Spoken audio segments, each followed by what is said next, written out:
Dikilib toyxanam bir saray kimi Ağabey pişvazıma sonalar gelir. Ay can, ay can. Oy qəlbində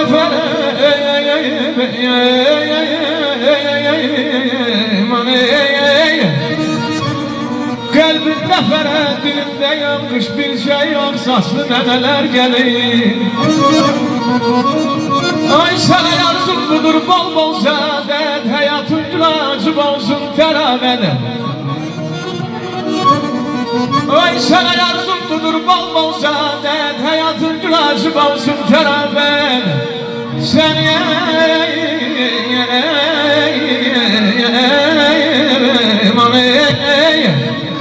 Sen tebrik edir aşık meharet, sen tebrik edir aşık meharet, dilinden ezmeliye dualar gelir.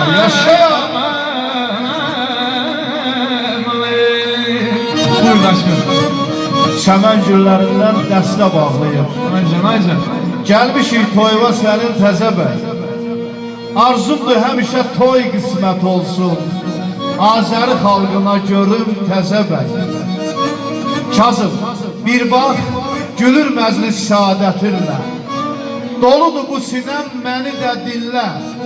100 il ömr edəsəm öz sevdiyinlə.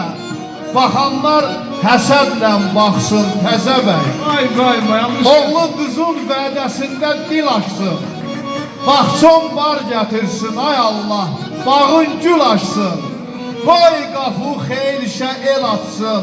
Yaş yetişsin 90'a, 100'e təzə bəy.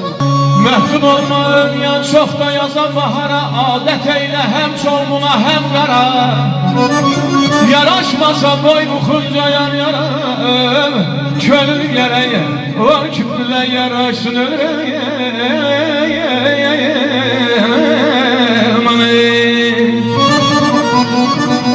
Əzinəm qalansın, şəhər olmaz qalasın.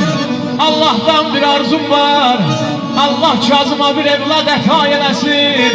Onun ad günündə, toyunda bu kallehli qanaşdım. Sənlə məndə,